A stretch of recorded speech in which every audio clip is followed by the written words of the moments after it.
Les refs, aujourd'hui on parle football et on va parler du Paris Saint-Germain. J'espère que vous allez bien les frérots. Aujourd'hui on va se pencher sur le dossier de l'ailier droit gaucher côté PSG. Quel joueur aller chercher? Je vais vous proposer un panel de 4 joueurs, de mon préféré à celui que je préfère le moins. Vous me dites ce que vous en pensez, on va essayer de détailler un petit peu tout ça. Avant toute chose, n'hésitez pas à me suivre sur TikTok, c'est là où la plupart des choses se passent. On poste à fond, on va bientôt atteindre les 30K, donc je vous remercie. Et c'est parti pour la vidéo. On sait évidemment que le PSG recherche un ailier droit gaucher. Le PSG était sur Masson pendant un temps. J'étais vraiment hypé, mais malheureusement, il va rejoindre le Real Madrid. C'est son rêve, c'est son club de cœur. Je ne sais pas si c'est vraiment judicieux pour sa carrière. En tant que jeune joueur, on sait que le Real n'a pas toujours donné sa chance aux jeunes joueurs, même si avec Xabi Alonso, ça peut changer. Mais il va y avoir énormément de concurrence avec Rodrigo qui risque de rester, Mbappé, Vinicius, avec derrière Arda Güler, Hendrik, Brahim Diaz. En plus, paraît-il, le Real veut recruter un numéro 9. Donc franchement, je ne sais pas comment il va réussir à trouver sa place.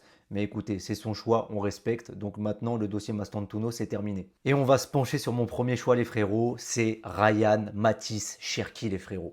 Alors je sais qu'il n'y a pas de rumeur par rapport au Paris Saint-Germain, qui risque même potentiellement d'aller à Manchester City. Il y a déjà un accord de principe entre Ryan Cherki et le club. Il souhaite participer à la Coupe du Monde des clubs avec Manchester City. Il fait énormément d'efforts pour que le dossier se termine vite. Maintenant, il y a Manchester City qui négocie avec l'Olympique Lyonnais sur le montant de transfert. Ça parle aux alentours des 25 millions d'euros. C'est vraiment très peu cher. Mais je crois que Manchester City a fait une offre de 22,5 millions qui a été rejetée. Et je me dis que c'est peut-être le moment pour le PSG d'essayer de s'engouffrer. Mais je ne pense pas que ça se fera parce que je pense que le club n'a pas aimé le volte-face de Cherki la saison dernière. Lui-même l'a dit, hein, il affirme qu'il aurait pu signer au PSG l'été dernier. J'aurais pu faire d'autres choix, aller au Paris Saint-Germain directement et très tôt dans le mercato, sans même parler avec Dortmund, mais ça fait partie de mon histoire. Voilà, on sait qu'il aurait pu aller au PSG. Finalement, ça ne s'est pas fait parce qu'il a discuté avec Dortmund derrière et le PSG n'a pas aimé son volte-face. Et du coup, je pense que ça ne se fera pas. Le PSG a de la fierté et c'est très bien. Le deuxième choix, les frérots, là, il est beaucoup plus plausible et c'est Magnus Akliouche. On sait que c'est un suivi de longue date par le PSG. Campos est très fan du joueur. Luis Enrique aussi aime le joueur et je pense que ça va se faire. Je pense que ça sera la recrue numéro 1 du PSG maintenant à ce poste-là. Ça a été mis en stand-by parce qu'il y avait le dossier Mastantuono. On sait que Mastantuono, c'est finito et je pense que voilà, le PSG va se rabattre sur Akliouche. On sait que lui, le PSG, je pense qu'il attend que ça. Même lui l'a déclaré. Il a dit lors d'une déclaration sur Téléfoot au mois de mars, le PSG, c'est l'un, voire le meilleur club de France. Ça reste flatteur. Voilà, je pense qu'il attend que ça. Quand on se poche un petit peu plus sur son profil data, bah, c'est vraiment ce qu'on recherche. Voilà, c'est un meneur de jeu excentré, qui fait partie de l'élite dans la dernière passe et dans l'apport par la passe. Voilà, c'est un joueur qui est très créatif. C'est un joueur aussi qui apporte beaucoup défensivement. On voit récupération de ballon, il est très fort dans ce domaine-là. Il limite bien le déchet, donc ça c'est bien. C'est un joueur qui est très bon techniquement. Il a aussi pas mal d'apports balle au pied par les courses, etc. Et bien évidemment, voilà, il a 23 ans, il a une grosse marge de progression. On voit qu'il doit s'améliorer dans le dernier geste, notamment à la finition. Il marque pas beaucoup de buts.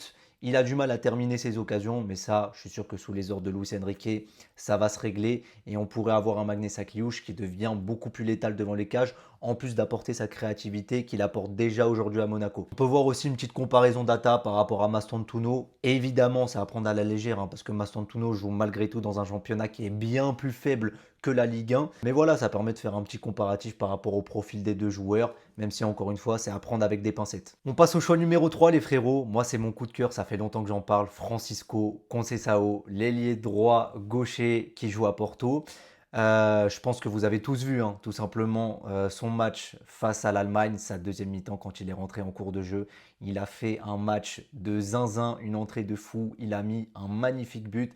Franchement, Francisco Conceição, je suis très fan du joueur. On s'en rappelle, hein, l'été dernier, il a fait un prêt payant à la Juventus sans option d'achat. Hein, voilà, 10 millions d'euros, ça a coûté. Il y a eu du bon et du moins bon. Il a fait une très bonne première partie de saison. Il faisait vraiment partie des hommes forts de la Juve. Après, il y a eu une petite blessure.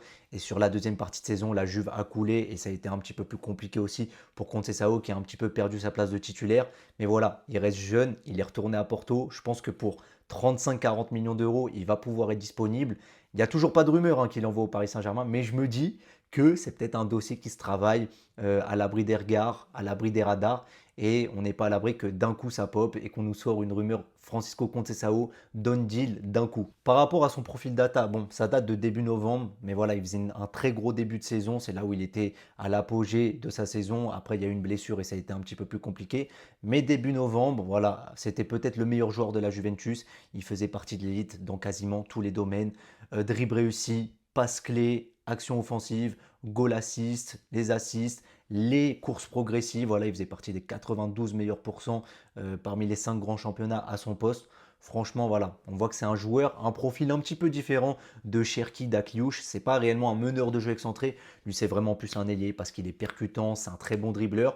C'est un joueur aussi qui a une superbe qualité de centre. Mais avec le temps, il pourrait avoir ce rôle de playmaker, ça j'en suis persuadé. En plus, c'est un joueur qui donne beaucoup sur terrain, qui fait les efforts défensifs. Il a vraiment la grinta et ça, on sait que c'est la mentale Paris Saint-Germain. Des joueurs qui mouillent le maillot au-delà de l'aspect technique et de leur niveau qui, on sait, peut aller très haut. Il faut des joueurs qui se la butent sur le terrain.